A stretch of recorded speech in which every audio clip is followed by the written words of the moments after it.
We're now going to start our question and answer session with Banchari Didi ji, and I will just start with welcoming Didi. Thank you, Didi, for joining us in this question and answer round. And a brief description about Didi. Didi ji is the founder of Shri Kripalu Kunj Ashram, who's affectionately known as Didi ji. She's one of the foremost disciples and senior most teachers of Jagadguru Kripaluji Maharaj. That is our Shri Maharaj ji, the fifth original Jagadguru in the history of India. And Didi ji has spent her entire life in the service of our respected Guru. We will now start. If you have any questions, everybody, you could just raise your hands. And if there's, for any reason, you can't turn your video on, which is also okay. And you could also type in the chat box, and we would be actively looking for people who have questions for Didi ji. So abhi hum shuru karte hain. Let me see if anybody has a question to begin with. Okay दीदी, email में question है, वो मैं आपको वहां से किसी ने पूछा है आपको, तो मैं रीड करके आपसे पूछती हूँ.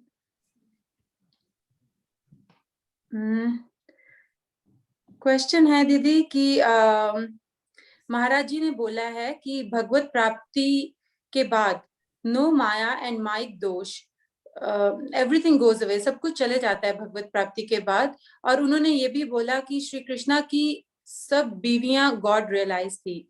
फिर उन्होंने बोला कि सत्यभामा के पास अहंकार था अपनी ब्यूटी का, और उन्होंने ये भी बोला कि अहंकार माया का ही दोष है. तो अगर वो गॉड रियलाइज थी, तो ये फीलिंग उनके अंदर आफ्टर बीइंग गॉड रियलाइज कैसे आई, तो वो पूछना चाह रहे हैं.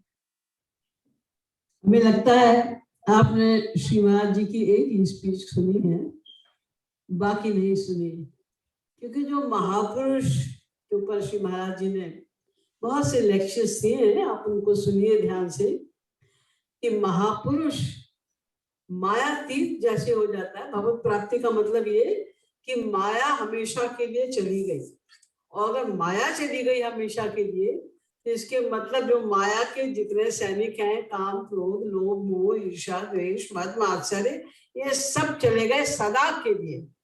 ऐसा नहीं कि बाद में कहीं वापिस नहीं आ जाए, नहीं, माया एक बार गई तो सदा के लिए गई. सदा पश्यन्ति सूर्य तद विष्णु परमम पदम, और वे सदा के लिए उनको भगवत प्राप्ति हो गई. अब आप प्रश्न करते हैं कि अगर उनको भगवत प्राप्ति हो गई और माया मोह सब उनका चला गया, तो ये भगवत प्राप्त संतों को काम, क्रोध, ये सब देखा गया है. एक सत्यभामा ही नहीं, आप देखिए पूरी हिस्ट्री को उठा के, तो तमाम महापुरुषों ने भयंकर क्रोध किया है. तो ये क्रोध वगैरह जो वो करते हैं, जैसे महाराज जी ने एक लेक्चर में बड़े क्लियरली इस बात को क्लैरिफाई किया है कि जब भगवान अवतार लेकर आते हैं तो कुछ उन्हें सिखाना होता है, जीव कल्याण के लिए आते हैं, और तो कोई पर्पस नहीं है. बाकी तो सबके अंतःकरण में बैठ के वो सब कुछ स्वयं कर ही रहे हैं, लेकिन जब अवतार लेकर स्पेशली वो आते हैं तो हमें कुछ सिखाने के लिए, तो बहुत कुछ सिखाने के लिए कुछ डिमॉन्स्ट्रेशन भी देना पड़ता है.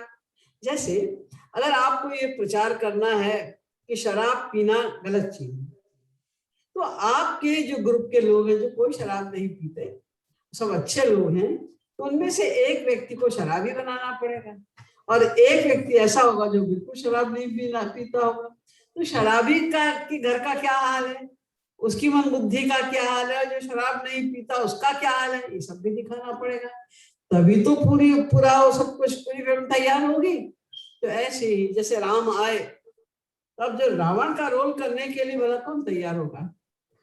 आप लोग सब नाम रखते हैं अपने बच्चों का, राम, कृष्ण, दुर्गा, शंकर सब रखते हैं, कोई रावण अपना नाम नहीं रखता, अपने बेटे का नाम. कोई स्त्री तैयार नहीं होगी, कोई लड़की का कोई, सब नाम रखते हैं लोग, कौशल्या रखते हैं, सुमित्रा रखते हैं, कैकेयी कोई नहीं रखता, क्योंकि कैकेयी का ऐसा कैरेक्टर है कि लोग कहेंगे अरे भैया लोग बदनाम करेंगे. लेकिन इन लोग का सेक्रीफाइस है, जब भगवान को अपनी लीला संपन्न करनी, कहते हैं लोग अगर बदनाम करेंगे तो करें, हमें क्या फर्क पड़ता है. लेकिन हम तो उनके हमारे प्रभु को जैसे सुख मिलेगा वैसे हम करेंगे।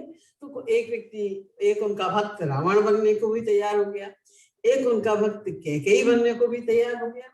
देखिए पार्वती जी सरीखे शंकर की, भगवान की जो लादनी शक्ति है, योग माया पावर है, रामचंद्र जी को देखकर जब रामचंद्र जी व्याकुल होकर वन वन में ढूंढ रहे हैं सीता जी को, और इतने ज्यादा मोहित हो गए हैं अपनी पत्नी के प्रेम में कि वो वृक्षों से, लताओं से, पहाड़ों से, नदियों से पूछ रहे हैं कि तुमने हमारी सीता को देखा है क्या? रे वृक्षा पर्वतस्था गिरिगहनलता वायुना विज्यमाना रामो हम व्याकुलात्मा दशरथ तनया शोक शुक्रेण दग्धः बिंबोष्ठी चारु नेत्री विपुल जगना बद्धनागेन्द्र कांचीहा सीता केन नीता मम हृदय गता को भवान केन दृष्टा। है कोई जिसने देखा हमारी सीता को? पार्वती जी ने देखा होगा है। भगवान तो उसे कहते हैं जो सर्वज्ञ होता है। जब कोई हरने आया होगा सीता जी को, उसके पहले से राम को तो पता होना चाहिए कि कौन आ रहा है, क्यों आ रहा है, कब आ रहा है और कहाँ ले गया वो सीता जी को। ये तो ऐसे ढूंढते फिर रहे हैं जगह जगह जैसे ना कुछ पता ही नहीं है। ब्रह्म जो व्यापक विरज अज अकल अनीह अभेद, उनमें तो सात्विक राजस तामस गुण भी नहीं होना चाहिए, तो सब दिखाई दे रहा है। शंका हो गई, और शंका हुई तो क्या हुआ कि जिस वन में श्री राम ढूंढ रहे थे सीता जी को, वहां पर ये सीता जी का वेश बना के, बाकायदा सीता के का रूप बना के योग माया की शक्ति से बैठ गई कि ये अगर भगवान है तो पहचान जाएंगे, और अगर भगवान नहीं है तो वो हाथ सीता कह के लिपट जाएंगे, परीक्षा हो जाएगी कि भगवान है कि नहीं है। तो जैसे ही श्री राम ने उनको वहां पर बैठा हुआ देखा तो बोले, हे माँ, आज तुम यहाँ अकेले कैसे बैठी हो? यानी पिता शंकर जी कहाँ हैं? तो उनकी चोरी पकड़ी गई। लेकिन इसका स्पष्टीकरण शंकर जी ने किया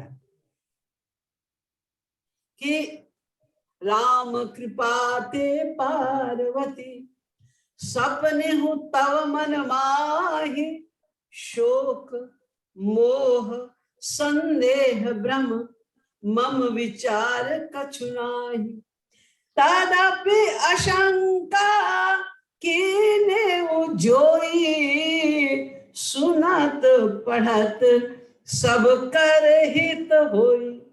आपने ये शिक्षा देने के लिए संसार को कि अगर तुमने भगवान की बुद्धि में मन, भगवान के कार्यों में बुद्धि लगाई तो तुम्हारा भी यही हाल होगा जो पार्वती जी का हुआ है। इसी प्रकार सत्यभामा को भी अहंकार हुआ, तो अहंकार का क्या परिणाम हुआ, किस प्रकार से उन्हें अपमानित होना पड़ा, किस प्रकार से उनका नुकसान हुआ, वो सब भी तो दिखाया गया है ना। तो अहंकार हमारा सबसे बड़ा शत्रु है, वो चाहे कोई हो। अरे इनको छोड़िए, ये जो गोपांगनाएं हैं जिनके प्रेम के लिए भगवान शंकर ब्रह्मा विष्णु सब तरसते नहीं पा पाते। ब्रह्मा ने 60,000 वर्ष तप किया जिनके प्रेम को पाने के लिए गोपांगनाएं, उन्हें भी रास के ठीक प्रारंभ में, अभी रास शुरू ही होने वाली थी, तभी उनको अहंकार हो गया कि हमारे समान भाग्यशाली कौन है। ये परात्पर ब्रह्म श्री कृष्ण ये हमको रिझाने के लिए तरह तरह की कोशिशें कर रहे हैं, हमारा श्रृंगार कर रहे हैं, हमसे मीठा बोल रहे हैं, जैसे हम चाह रहे हैं वैसे वो एक्शन कर रहे हैं। ये सोच के अहंकार हुआ तो भगवान तुरंत गायब हो गए वहां से, तुरंत। इतना बड़ा उनको महाराज आनंद मिलने जा रहा और कहा वो गायब हो गए। तो ये सब जो भगवान के अवतार काल में जो कुछ भी माया के कर्म होते हैं वो माया में लिप्त होकर नहीं होते। हम लोग जब क्रोध करते हैं तो अंदर से करते हैं, हमें क्रोध आता है तब करते हैं। लेकिन आप ही लोग अगर स्टेज पर ड्रामा करते हैं और ड्रामे में आपको क्रोध करना पड़ता है तो आप अंदर से क्रोध तो नहीं करते। ये तो खाली आपको कुछ आदर्श रखना है इसलिए आप क्रोध कर रहे हैं। ऐसे ही भगवान की लीला है। लीला माने ड्रामा, नाटक।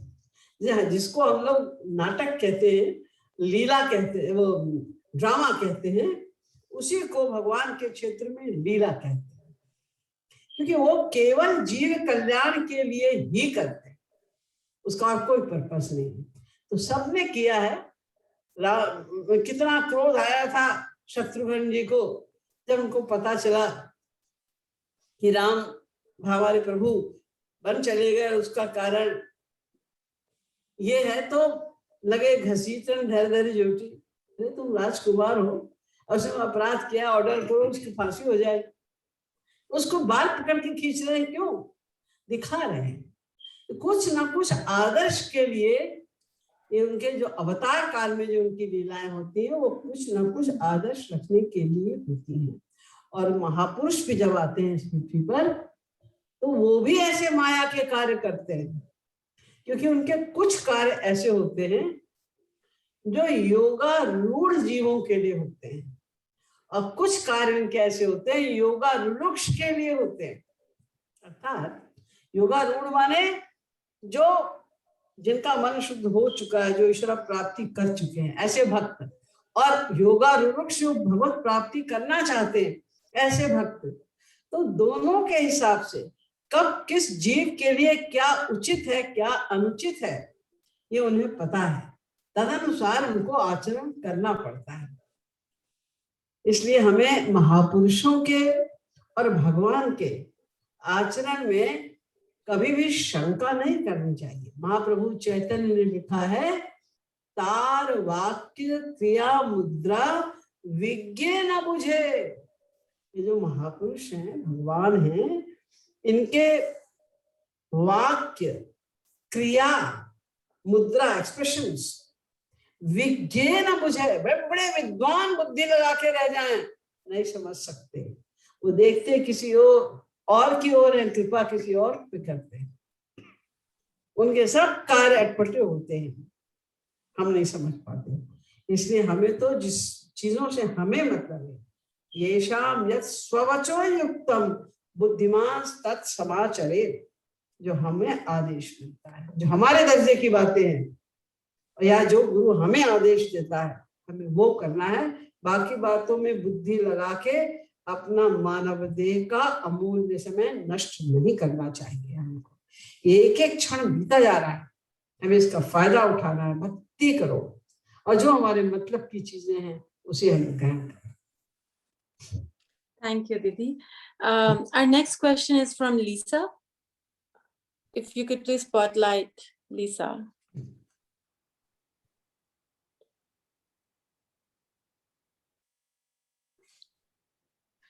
Lisa's iPhone. I think Lisa, you have to raise your hand. It's otherwise hard to find. Yeah, there she is. Lisa, आपकी आवाज नहीं आ रही है. To audio. She's not connected to audio. Let's take Sunny.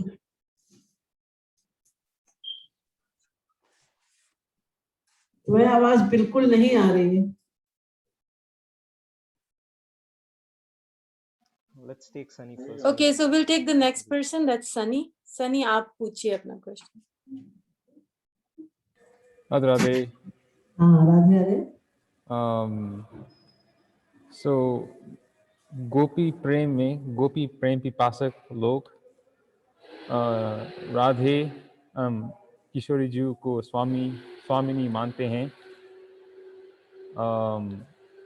और मैं इस topic का question करना चाहता हूँ कि इसमें डिटेल्स क्या क्या होते हैं. मैं शायद बार सुन चुका हूँ, लेकिन मैं फिर से पूछना चाहता हूँ. मैं बार पद में पढ़ चुका हूँ, लेकिन मैं फिर से सुनना चाहता हूँ कि क्या ये दास्य भाव के बराबर है. गोपी क्या करते हैं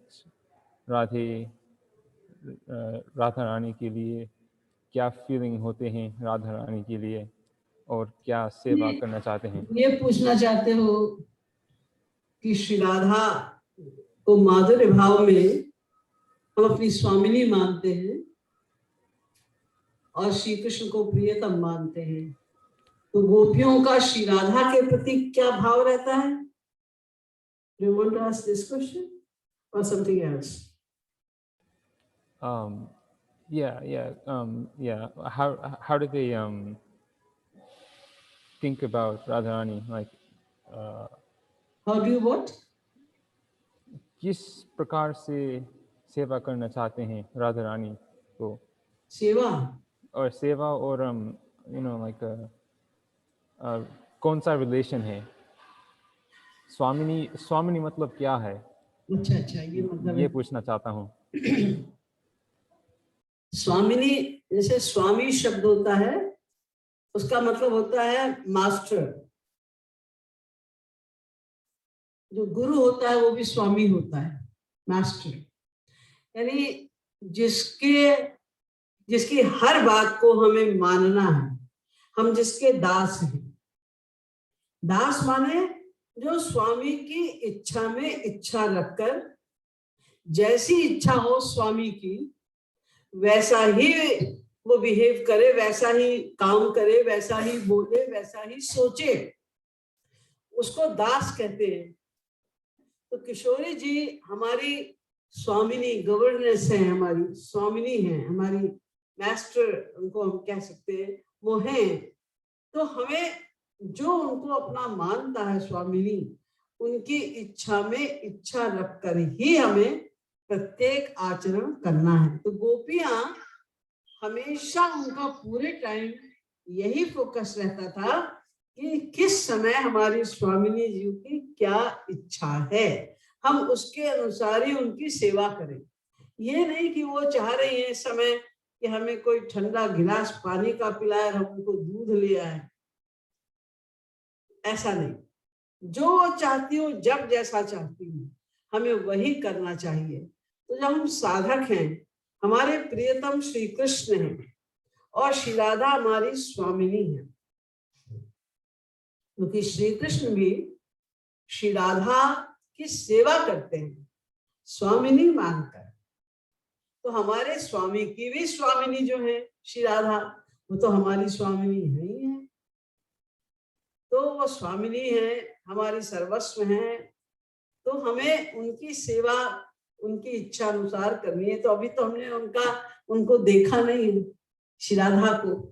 तो हमारा कर्तव्य अभी तो केवल इतना ही है कि हम श्री राधा की उपासना करें, उनका नाम, गुण, लीला, धाम आदि का चिंतन करें और उनसे ये प्रार्थना करें कि हमें अपनी शरण में ले लो। श्याम सुंदर हमारे प्रियतम हैं, हमें उनका वो प्रेम प्राप्त हो जाए आपकी कृपा से, क्योंकि जब श्री राधा की कृपा होगी तो श्री कृष्ण का माधुर्य प्रेम प्राप्त होगा और उनकी ही कृपा से हमको राज तक में प्रवेश मिलेगा। तो इसलिए हमें उनका नाम लेना है, गुणगान करना है, लीला आदि का ध्यान करना है और ये प्रार्थना करनी है कि हमें अपनी दासी के रूप में स्वीकार कर लीजिए। ललिता, विशाखा आदि सब सखियां हैं उनकी, और उनके अंडर में मंजरी लोग रहती हैं जो कि भगवान की सेवा करती हैं। तो हमें भी Is your answer clear? I think समूह है भक्तों का, जो समूह जिनको आपकी सेवा प्राप्त है, उनकी ही सेवा दिला दीजिए, क्योंकि हम सेवक के भी सेवक हो जाएंगे तो भी कुछ न कुछ सेवा तो हमें मिल जाएगी किशोरी जी की। जैसे मान लो विशाखा जी हैं, विशाखा सखी, वो उनके लिए वस्त्रों को तैयार कर रही हैं, तो यदि हम उनकी सेवा में हैं तो हमें भी वस्त्र में कुछ न कुछ कार्य करने को मिल जाएगा, उनकी सेवा करने को मिल जाएगी। इसलिए हमें हमेशा उनका चिंतन यही करना है कि हमें उनकी सेवा प्राप्त हो जाए। बस उनकी कृपा प्राप्त हो गई तो श्री कृष्ण तो अपने आप उनकी कृपा प्राप्त हो जाएगी, उसमें कोई डाउट ही नहीं, क्योंकि वो श्री कृष्ण की भी स्वामिनी है। जैसे हम सोचते हैं कि जैसे हमारी स्वामिनी की इच्छा हो वही हम करें, ठाकुर जी भी यही सोचते हैं कि श्री राधा रानी की जैसी इच्छा हो वही हम करें। तो अगर श्री राधा रानी का प्रेम हमारे प्रति है तो उनका तो ऑटोमेटिक हो जाएगा, इसलिए हम श्री राधा की उपासना करते हैं। Oh thank you. मेरा पास और प्रश्न है, और लेकिन क्या दूसरों को चांस देना है, और है? क्या मैं दूसरों को वो चांस पूछे देना है? दीदी कि दूसरा क्वेश्चन पूछ सकता है आपसे, एक और क्वेश्चन। जरा जोर से बोलो। ओके तो गोपी प्रेम में कौन सा सेवा मिलती है? आप अभी बोल रहे थे कि You can ask Vishakha in English also because you are, I think, Okay. stuck because you are speaking in Hindi. Okay, yeah. So what type of you were just mentioning now that Vishaka, like the gopis help Vishaka and Lalita with Kishori Ju Seva. So what seva do the gopis get of Radharani? Like something that we can do in Rup Bihan or something like the seva. Or... So far we have to request to attain the seva of the gopis. First of all, we will enter with the seva of gopis. So those gopis who are doing different kind of sevas of Thakurji, Kishoriji, so if we are the servant of the gopis, then we will also have some seva. Like if I am cooking food for Shri Maharajji and you are helping me, then naturally you will also have some seva of cooking food of Shri Maharajji. Because if you are helping me in the kitchen, then you will naturally have some seva of Maharajji as well. So that's why Radhe मोही दासी की दासी बना दे, अष्टयामी सेवा में नाम लिखा दे. These lines we sing. Maharaj has made this kind of lines. So we have to just desire for seva. If we will get the seva of her dasis, even then we will have some seva, direct seva of Shri Radharani as well. So we should, all what we have to do, any seva. We should not desire for particular kind of seva. I want this seva. If you say, I want this seva, it means you are going to please yourself. The aim of the gopis, the aim of the gopi prem aspirants is to please Shri Radha, to please Shri Krishna. So we have to go according to their desire. If they want to give me any seva, so we are more than happy. We will never say, oh, if I wanted to get this seva, but okay, Shri Radha is giving this seva, even then it's okay. No, we don't have to think like that. We should not make any desire for any seva. And we have to be desirous to get any seva, whatever she gives. If she says, your seva is just stand out of this kunj, you cannot come in, you cannot enter, but you have to stand over there on the last gate. Well, you are equally happy. Thinking that I'm so fortunate, I got a seva of Shri Radharani. But this kind of practice has to be started from Guru. We will start this practice. That's why all the scriptures say unanimously that we have to please the Guru first. We have to obey him. We should not use our mind in the sevas of Guru as well. Whatever he says, we have to be more than happy. That's okay? Yes. Okay. Radhe. Thank you, Sunny. And our next question is from Lisa. I think Lisa is ready now, so go ahead. Radhe Radhe दीदी. Lisa, आपको बोलो.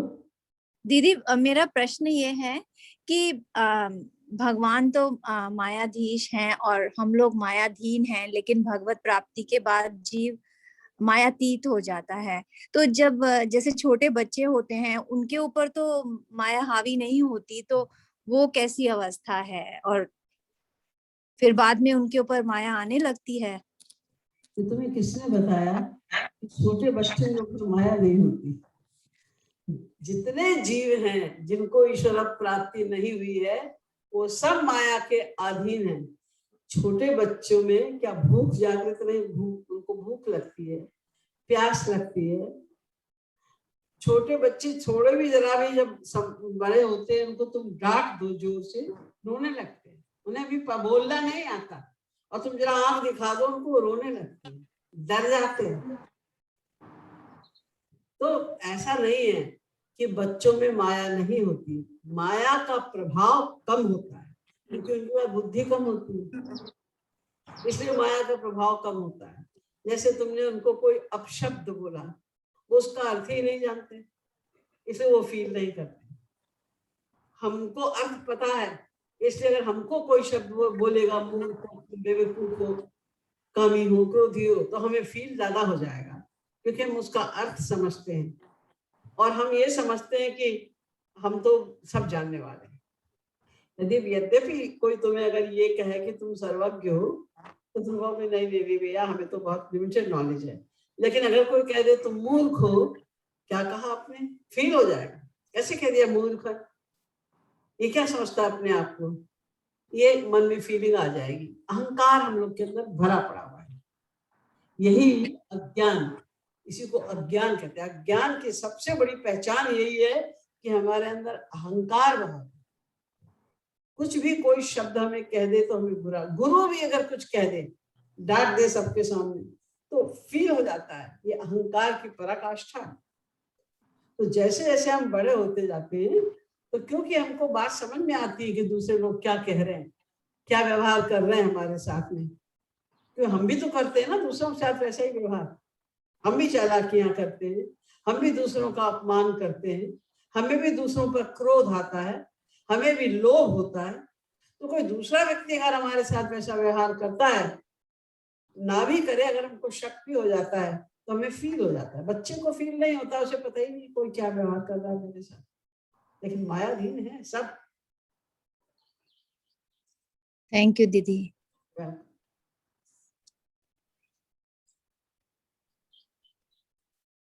Yes दीदी, अभी यहीं पे है एक भैया, पर वो अनम्यूट नहीं कर पा रहे, तो उनके बिहाफ पे मैं क्वेश्चन पूछूंगी। उन्होंने लिखा है कि इज इट नेसेसरी कि guru must belong to any one of the 4 संप्रदायज इन कलयुग। उनको बहुत लोग पूछते हैं महाराज जी के बारे में, और वो सबको बोलते हैं कि महाराज जी चारों संप्रदाय के अंडर आते हैं क्योंकि वो समन्वयाचार्य कहलाते हैं। तो क्या मैं सही बोलता हूँ ऐसा सबको बोलने के लिए? देखिए, उनको बताइए कि जितने भी संप्रदाय हैं, आप जरा उनके ऊपर दृष्टिपात करिए कि उनका प्रारंभिक कौन था। जैसे गौड़ीय संप्रदाय है, तो ये महाप्रभु चैतन्य से शुरू हुआ। महाप्रभु चैतन्य तो स्वयं श्री राधा कृष्ण के मिलित अवतार थे, समझ लीजिए वो कृष्ण ही, साक्षात कृष्ण ही अवतरित होकर आए थे। तो उन्होंने तो नहीं चलाया गौड़ीय संप्रदाय, उनके बाद उनके भक्तों ने चलाया। ऐसी शंकराचार्य जी को ले लो, निम्बारकाचार्य जी को ले लो, किसी को भी ले लो, अगर तुम जाओ कि ओरिजिनल उनके गुरु कौन है, तो सब संप्रदायों के असली पहले गुरु श्री कृष्ण हैं। बीच वालों का नाम लेके संप्रदाय बना लेना और फिर कहना कि हम इस संप्रदाय के हैं, ये तो उचित नहीं है। सब श्री कृष्ण के संप्रदाय के हैं, भगवत संप्रदाय के। अगर तुम भक्त हो तो तुम्हारा असली संप्रदाय भगवत संप्रदाय। और दूसरी बात ये कि हर संप्रदाय का एक तो प्रारंभ कर्ता होता ही है। तो अगर महाराज जी किसी जो ऑलरेडी संप्रदाय बने हुए हैं, तो उनके तो अलग अलग विचार हैं, उनकी भक्ति की पद्धति अलग है, तो महाराज जी उनको मानने के लिए क्यों बाउंड है? श्री महाराज जी का सिद्धांत है, उनकी जो फिलॉसफी है वो चारों जगत गुरुओं से भिन्न है। तो वो किसी संप्रदाय में हो तो कहते हैं हमारा संप्रदाय श्री कृष्ण का संप्रदाय है और कोई संप्रदाय हमारा नहीं है। और यो भी हर संप्रदाय का एक तो शुरू करने वाला होगा ना, तो आप उससे प्रश्न करो ना कि तुम कैसे होगा गुरु। अरे जिसको जगत गुरु भी नहीं, जगत गुरु उत्तम की उपाधि प्राप्त हो चुकी है, वो भी टॉप के विद्वानों के द्वारा, उसके लिए प्रश्न करना, मुझे तो इसमें कोई तथ्य नजर नहीं आता। और ये भी सही है कि एक ना एक तो शुरुआत करने वाला होता ही है। तो उसका क्या संप्रदाय अगर आप यूं लो तो? वैसे तो सबके गुरु, सबके अंतिम जो है वो तो श्री कृष्ण ही होते हैं, लेकिन ना भी मानो ऐसा तो पहला तो जो होगा वो तो उसका तो फिर कोई गुरु नहीं होगा ना, तो उसका तो कोई संप्रदाय नहीं होता। बाद में लोग उसके नाम से, उनके भक्त लोग संप्रदाय चला देते हैं, वो नहीं चलाते अपने नाम से संप्रदाय। ठीक है, थैंक यू दीदी। And our next question is from Hiral Panchal, Edmonton. Hiral, go ahead. Radhe Radhe दीदी जी। हाँ राधे। दीदी आज आपने लेक्चर में बताया नाम महिमा के, आप चलते समय नाम लो, सोते सोते नाम लो, वॉशरूम में हो तो नाम लो, पर मैं जनरली रूप ध्यान ही नाम नहीं ले पाती, रूप ध्यान ही करती हूँ। तो मुझे रूप ध्यान और जो नाम लेना जो बोलते हैं उसमें डिफरेंसेस और सिमिलरिटीज जाननी है। राधे राधे।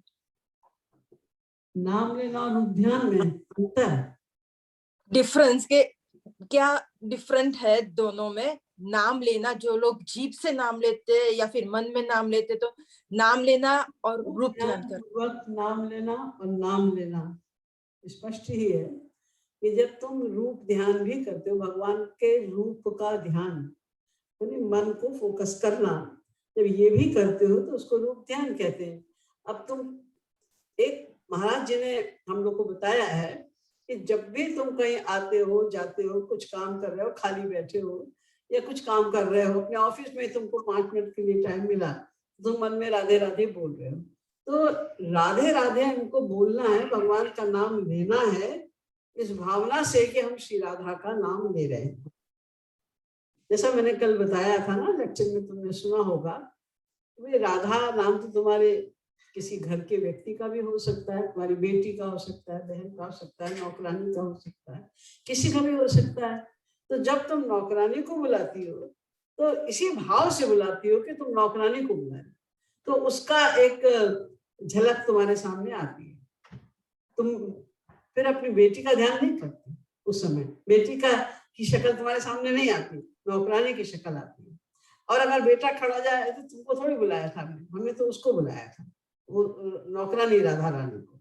तो जब हम खाली नाम ले रहे हैं तो हमें ये भावना के साथ में, जपस तदर्थ भावना, उस भावना के साथ में कि हम श्री राधा का नाम ले रहे हैं, हमें नाम लेना है। रूप ध्यान अगर नहीं हो रहा है, मान लो तुम काम कर रही हो अपने ऑफिस में बैठ के, तो तुम रूप ध्यान कैसे करोगे? तुम गाड़ी चला रही हो, अपने ऑफिस जा रही हो, तुम रूप ध्यान कैसे करोगी? रूप ध्यान नहीं होगा। लेकिन ये प्रैक्टिस कंटिन्यू कर सकते हैं कि हम बजाय कुछ और सोचने के या बजाय कुछ और बोलने के, हम मनी मन राधे राधे बोलते रहें या गा के बोलते रहें। अगर आप गाड़ी में अकेले और कोई भी नहीं है तो राधे राधे आप गा के भी बोल सकते हो। लेकिन रूप ध्यान तो जब हम बैठ के साधना करते हैं, रूप ध्यान की प्रैक्टिस करते हैं, उस समय भगवान का ठीक से रूप ध्यान, और कभी उनकी लीला का ध्यान, कभी उनके गुण का ध्यान, कभी उनके किसी और रूप का ध्यान कि वो बैठी हुए निकुंज में आप श्याम सुंदर उनके चरण दबा रहे हैं, कभी वो दोनों ही बड़े सिंहासन पर बैठे हैं।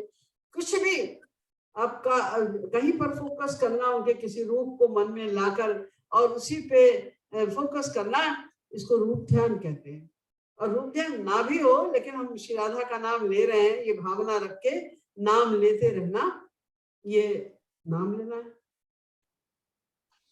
पर दीदी जैसे कोई मैं सिर्फ रूप ध्यान करे और नाम ना ले, फॉर एग्जाम्पल महाराज जी का फेस ही, कोई लीला नहीं, कुछ भी नहीं। अच्छा है, देखो तुम मेन चीज जो भक्ति में है वो मन है।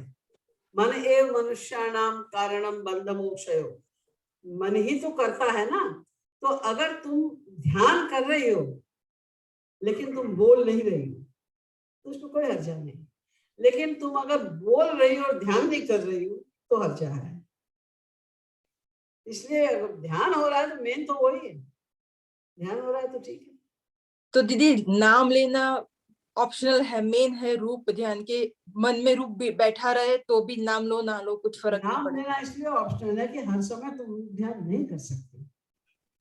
तभी तो तुम रूप ध्यान करने की स्थिति में हो, कर सकती हो। इस तुम ड्राइव कर रहे हो तो तुम्हें ट्रैफिक पे भी ध्यान देना पड़ेगा ना, आगे कौन आ रहा है, पीछे से कौन आ रहा है, अगल बगल से कौन जा रहा है, वो सब ध्यान रखना पड़ता है ना जब आप ड्राइव करते हो। तो उस समय आप रूप ध्यान तो नहीं कर सकते, लेकिन नाम ले सकते हो। अब राधा रानी का भजन गा रहे हो उनकी भावना से, वो कर सकते हो तुम। ये रूप ध्यान उस समय नहीं हो सकता, रूप ध्यान हर समय नहीं हो पाता, लेकिन नाम हो सकता है। मनी मन लेते रहो या जोर से भी लेते रहो। Radhe Radhe. Radhe Radhe. Thank you, Hiral. Our next question is from Vikas Quatra. If you could just spotlight and he could ask. और also जो लोग iPhone यूज करते हैं, ऊपर मोर का राइट साइड पे कॉलम है, वहां पे आप रेज हैंड कर सकते हैं। और अगर आप एंड्रॉइड यूज करते हैं तो पार्टिसिपेंट्स के अंडर वो ऑप्शन आएगी। So please raise hands and ask questions. Yes, Vikas is next. You could spotlight him. Radhe Radhe दीदी। वो राधे राधे। दीदी वो मिल गया, मेरा आंसर था वो बीच में आपने जो बता रहे थे उसी के बीच में मिल गया था। अच्छा। तो I think I skip that. बस वैसे आपसे प्रार्थना करनी थी। और दूसरा क्वेश्चन ये था कि आप बैडमिंटन कब आ रहे हैं? महाराज जी से।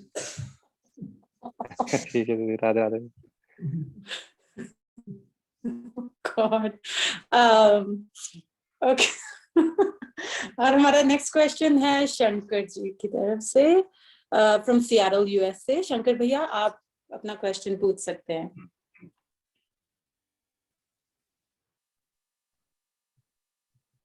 राधे राधे दीदी, प्रणाम। राधे राधे। दीदी एक प्रश्न था। महाराज जी बोलते हैं कि जो भी वेद मंत्र है, जैसे गायत्री मंत्र है, वो उच्चारण के सहित बोलना चाहिए, नहीं तो नाम अपराध है। तो जो हरे राम मंत्र है वो भी वेद मंत्र है, तो उसको तो लोग कैसे भी लेते हैं, और एक संप्रदाय ने तो पूरा उल्टा ही कर दिया उसको। तो वहां पे वो रूल और रेगुलेशन लागू नहीं होता जो गायत्री मंत्र के लिए होता है, क्योंकि दोनों वेद मंत्र है। देखो भैया, ऐसा है, जो गायत्री मंत्र है या जो लोग पूजा पाठ वगैरह में मंत्रों का उच्चारण करते हैं ना, यज्ञ करते हैं, तो उसमें मंत्रों का जो उच्चारण करते हैं उसमें भक्ति का कहीं लवलेश भी नहीं होता। वो कर्म कांड है, कोरा कर्म कांड है। तो तुम केवल कर्म कांड कर रहे हो और उसमें भी तुम्हारा जो मंत्र है वो गलत हो रहा है।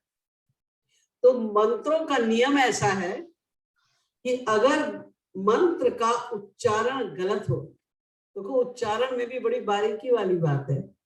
उच्चारण में भी दो चीजें प्रमुख हैं। एक तो शब्दों, जो हम अक्षर बोल रहे हैं,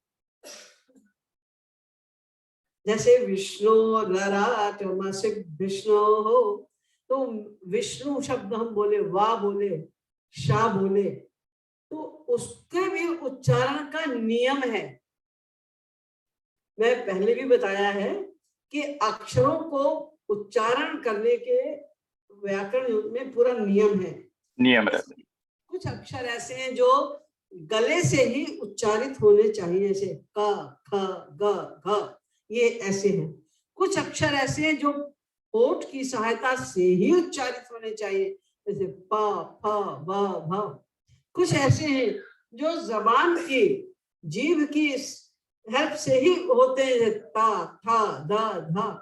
कुछ दंतव्य होते हैं, कुछ तालव्य होते हैं, तो वैसे ही उच्चारित होना चाहिए वो। तो अगर तुमने वो उच्चारित नहीं किया तो मंत्र ही गलत है, तो उसका फल कैसे मिलेगा? दूसरी बात, मंत्रों के उच्चारण में स्वर होते हैं। जैसे हमारा ये जो संसार का म्यूजिक है, मटेरियल जो हमारा म्यूजिक, इसमें भी 12 स्वर होते हैं। 7 स्वर प्रमुख होते हैं, 4 स्वर कोमल होते हैं, एक उसमें तीव्र स्वर होता है माँ। तो हमको वैसे ही उच्चारण करना पड़ेगा। अब किसी राग में हमको माँ तीव्र बोलना है और हम उसमें शुद्ध माँ बोल रहे हैं, गा कोमल बोलना है और हम उसमें शुद्ध गा बोल रहे हैं, तो राग का तो स्वरूप ही बिगड़ जाएगा, राग कहाँ रह जाएगा वो।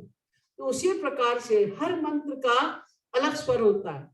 जैसे अभी हमने बोला ना, विष्णु राट विष्णु हो क्षत्रेस्थो विष्णु हो, इसकी स्वर अलग है। सहस्र शीरखा पुरुखा सहस्राक्ष सहस्रपात स भूमिग्वं सर्वतस्मित्वा प्रतिष्ठा दशांगुलम। इस सबके अलग अलग स्वर जो मैं बोल रही हूँ वो बिल्कुल शुद्ध नहीं है। इसमें भी गलती महाराज के अनुसार तो महाराज ने सिखाया, लेकिन इसमें भी जाने कितनी गलतियां, क्योंकि वो बहुत कठिन है। बिल्कुल मंत्र का सही उच्चारण करना बहुत मुश्किल है, और जब मंत्र का उच्चारण ही सही नहीं हो रहा है तो पूजा सही कहाँ से होगी।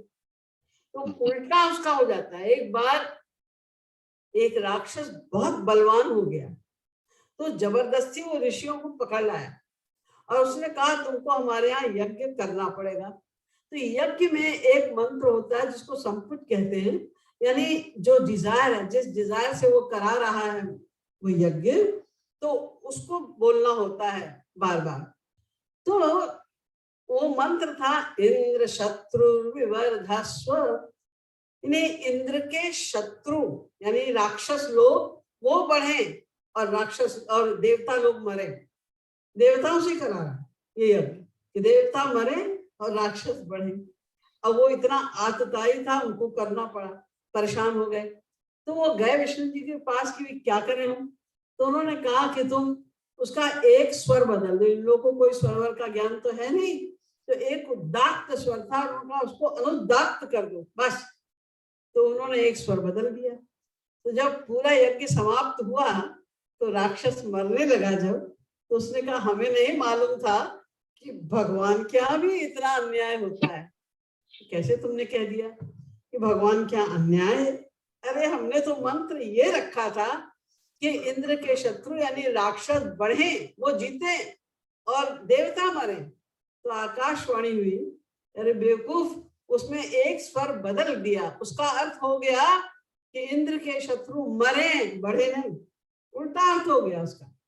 संस्कृत भाषा बहुत साइंटिफिक है, इसमें जरा सा भी आप गलत उच्चारण करेंगे तो उसका अर्थ बदल जाता है। जैसे एक शब्द है सकल और एक शब्द है शकल। बहुत से लोग साकुशा शाकुशा बोलते हैं। अगर आपने शकल को सकल को, शकल माने टुकड़ा और सकल माने सब, कितना बड़ा अंतर हो गया इसको। ऐसे कितने ही शब्द हैं कि जरा सा भी एक मात्रा भी, आधी मात्रा का भी अगर अंतर कर दे तो सारा अर्थ बदल जाता है। तो वही तो फल मिलेगा फिर।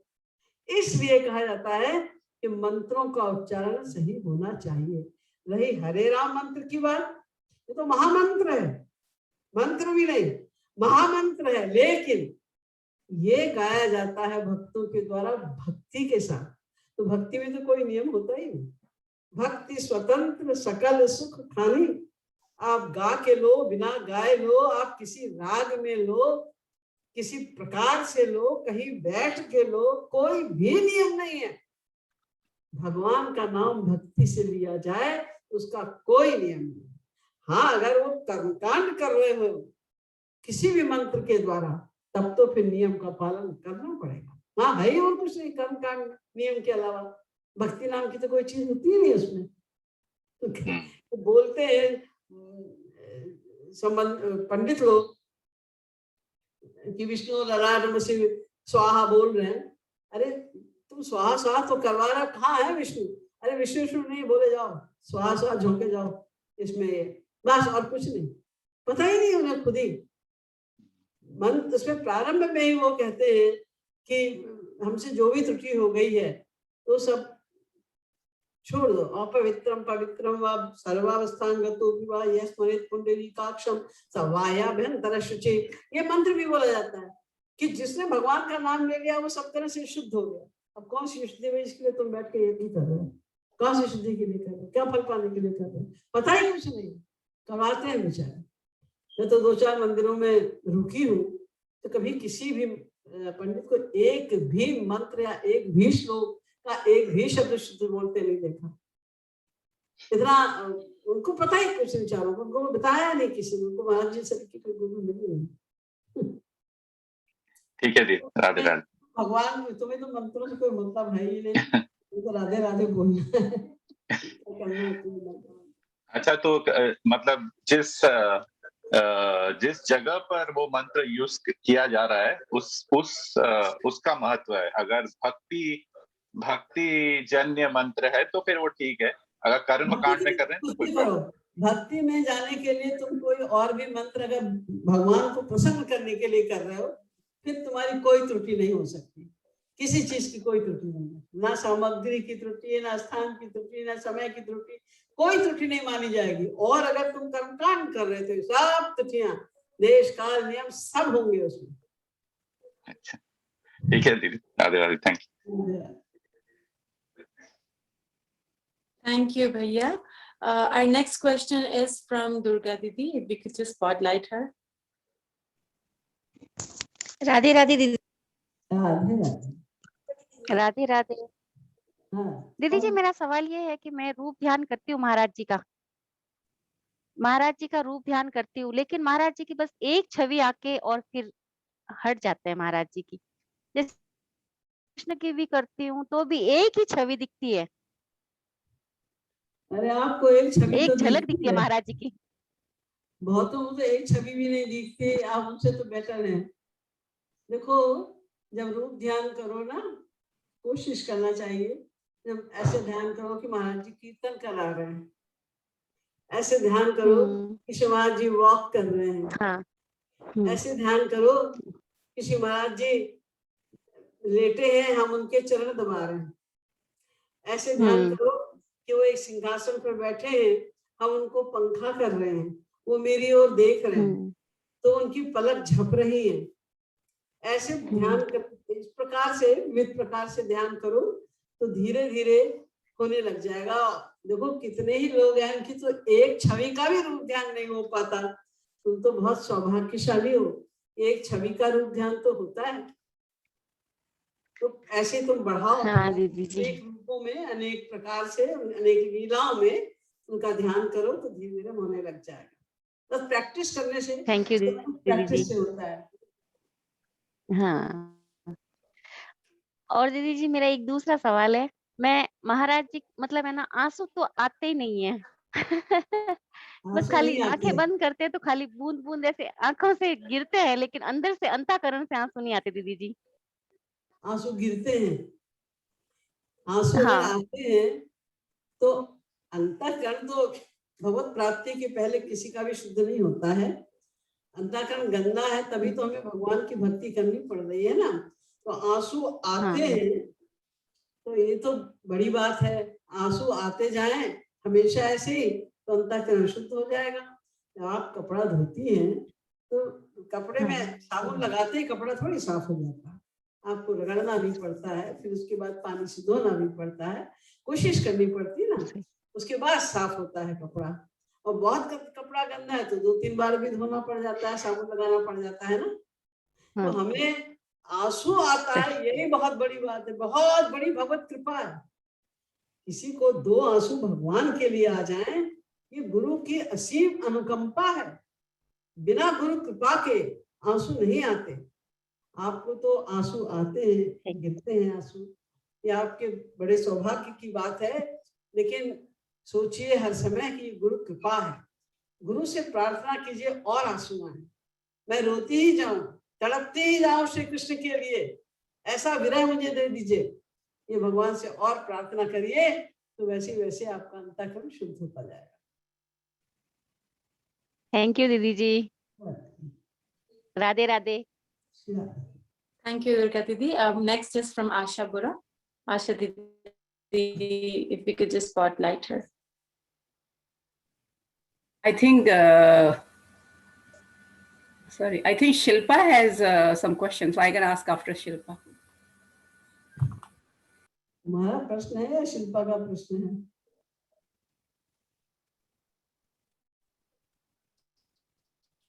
Asha Didi, are you going to go ahead or?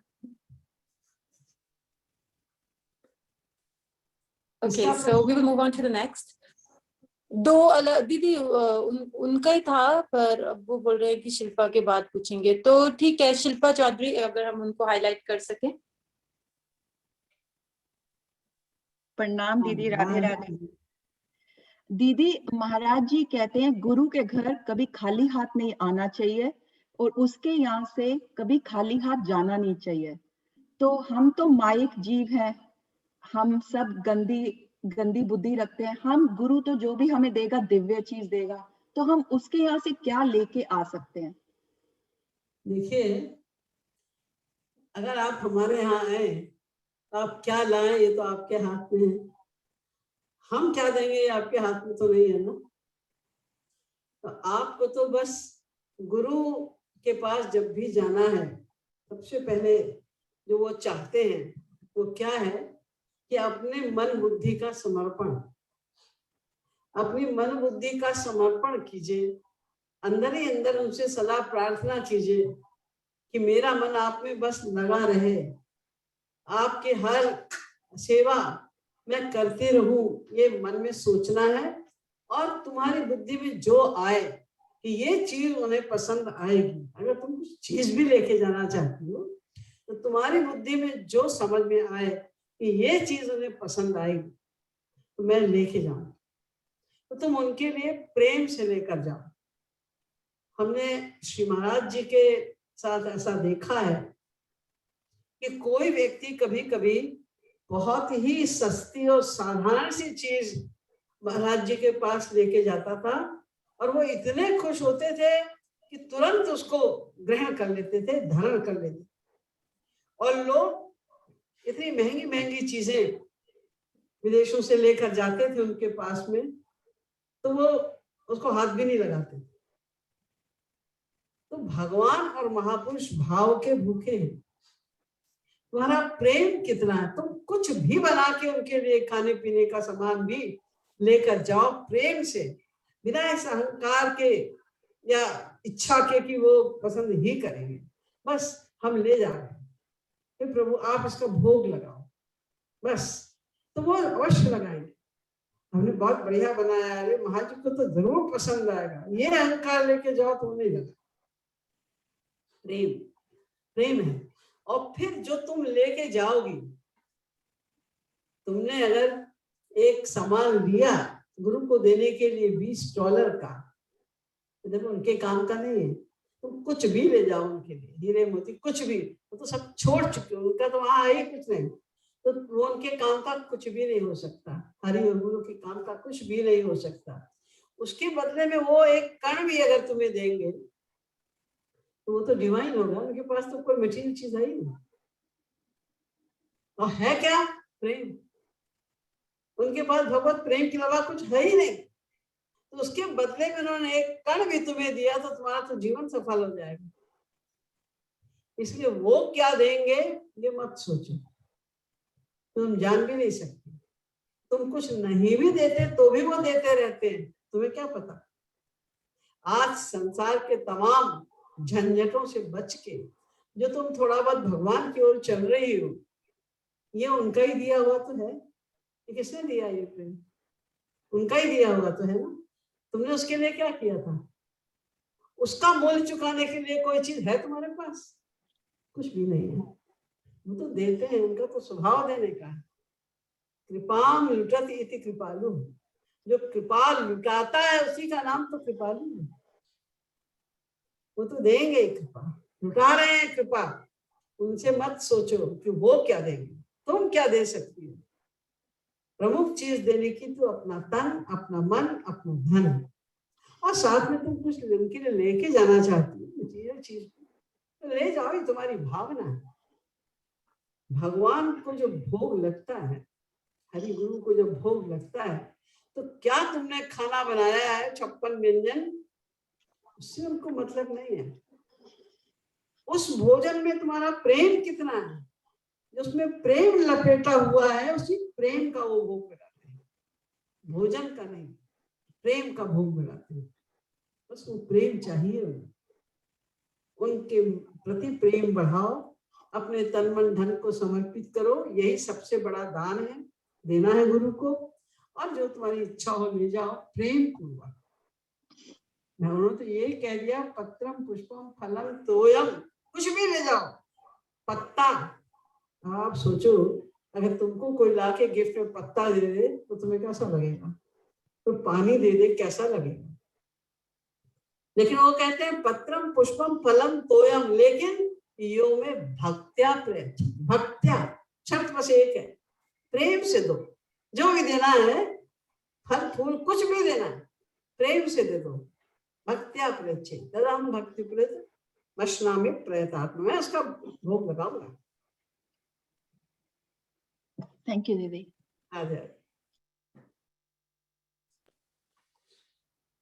Thank you Shilpa.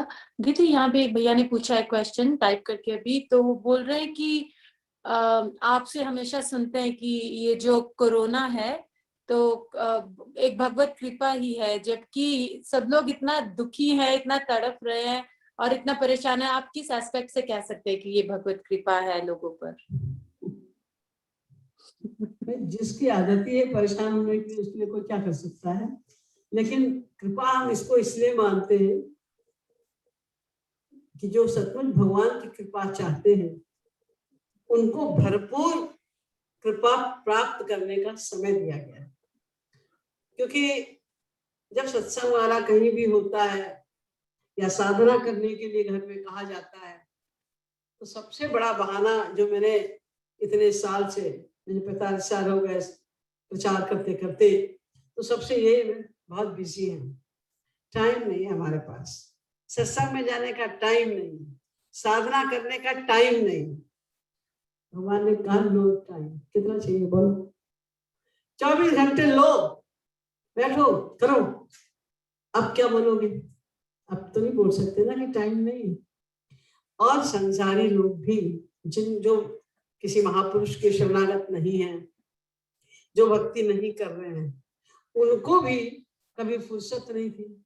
इतने भागा दौड़ी में पैसे के चक्कर में लगे हुए थे वो, कि सोचते थे कि शायद हम बहुत भागा दौड़ी करेंगे, बहुत पैसे के लिए हम प्रयास करेंगे तो हम बड़े धनी बन जाएंगे।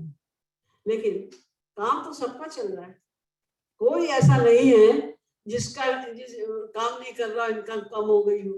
खर्चे भी कम हो गए, आने जाने के खर्चे कम, पेट्रोल के खर्चे कम, समय खूब बच रहा है।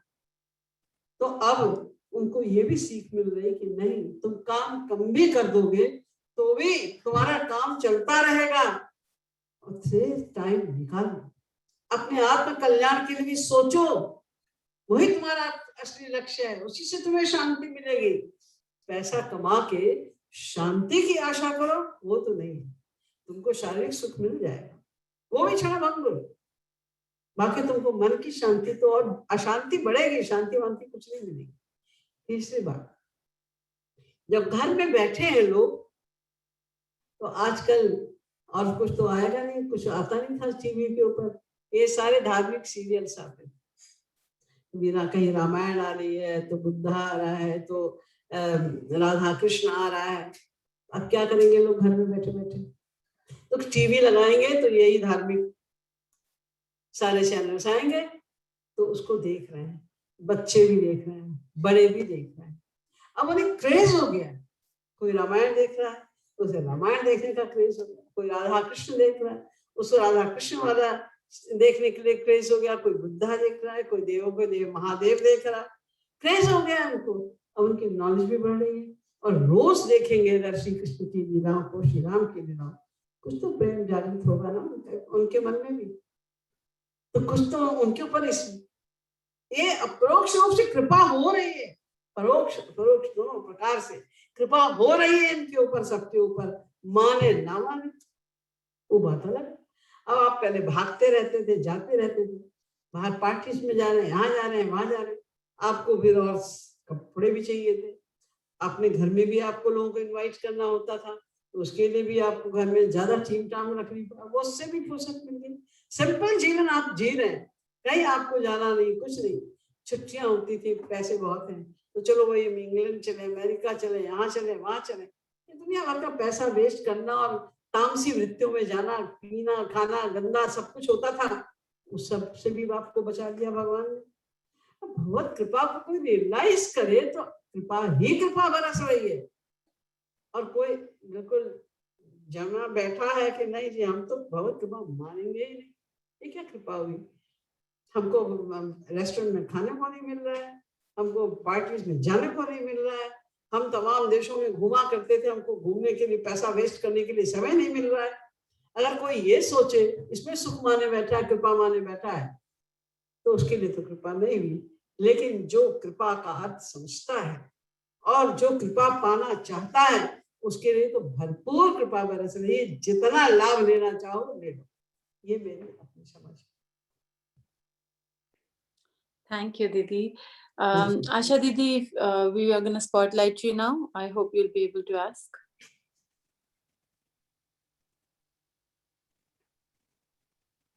नहीं, मैंने एक प्रचारक का मैं लेक्चर सुन रही थी, तो अच्छा वीडियो भी शूट करना। तो उन्होंने अपने लेक्चर में कहा कि मसूरी में एक बार महाराज जी गए थे, महाराज जी 3 मंच समर में जाते हैं, तो एक बार महाराज जी ऊपरी सेकंड वो जब राधा कुंज जो है उसमें ऊपर महाराज जी ऊपर गए जैसे, और बोला कि सबसे बोला कि कोई भी ऊपर नहीं आएगा, बाकी सब लोग नीचे थे। लेकिन एक प्रचारक जो नई आई थी वो ऊपर गई, तो वहाँ उसने देखा कि महाराज जी बैठे हैं और उनके चरणों में हनुमान जी बैठे हुए हैं, और महाराज जी उनको कुछ आदेश दे रहे हैं कि तुम वो करके आओ या कुछ। तो मेरा क्वेश्चन है कि कहते हैं भगवान को तो सिर्फ गॉड रियलिजन की जिनको भगवत प्राप्ति वही देख सकते हैं, तो फिर अगर जो प्रचारक ने जो देखा तो वो सही था या फिर अपनी कोई अनुभूति थी? या तो सही होगा या गलत होगा, हमें उससे क्या लेना देना। हनुमान जी चाहे बैठे थे चाहे नहीं बैठे थे, उनको दिख गए, अपनी भावना भी तो हो सकती है ना। अगर उनको दिख गए तो हमें क्या परेशानी? हमें नहीं दिखे ना, तो इसलिए अगर मान लो वो झूठ बोल रहे हैं तो उनका अपराध है ना। वो हम क्यों उसमें ध्यान दें कि वो झूठ बोल रहे हैं? कि हमें कोई इंस्पेक्टर बनाया गया क्या वहां में कोई नंबर देने उनको जाकर क्या उनके झूठ सच के ऊपर? हमें उससे कुछ लेना देना नहीं। उन्होंने कहा या तो वो सच होगा या झूठ होगा। झूठ होगा तो उसका अगर दंड भी मिलना है तो गुरु देंगे, महाराज जी देंगे। सच है तो उसमें पुरस्कार भी देना है तो उनको मिलेगा। अगर सचमुच उनको हनुमान जी के दर्शन महाराज जी के चरणों में हुए तो हो भी सकता है भाई। हम लोग को क्या पता किसके क्या प्रारब्ध है, कौन कहाँ किस स्थिति पर है। इसलिए हमें अपने इस विषय में सोचना ही नहीं चाहिए। दूसरे में अपने लिए सोचने को इतना ज्यादा है, अपनी हालत इतनी गड़बड़ है, उसी विषय में सोचो ना। हम कहाँ कम है, कहाँ हमारा ठीक चल रहा है, कहाँ ज्यादा है, कहाँ हमें ठीक करना है, कहाँ हम ठीक चल रहे हैं, अपना सोचो। क्योंकि टाइम बहुत थोड़ा है। दूसरे विषय में हम सोचने लग गए तो फिर तो हमारा समय ऐसे वेस्ट हो जाएगा। थोड़े से दिन का तो हमारा देह मिला है, छोटा सा टाइम है हमारे पास, तो उसमें हमें अपने विषय में अधिक सोचना है, दूसरों विषय में छोड़ो।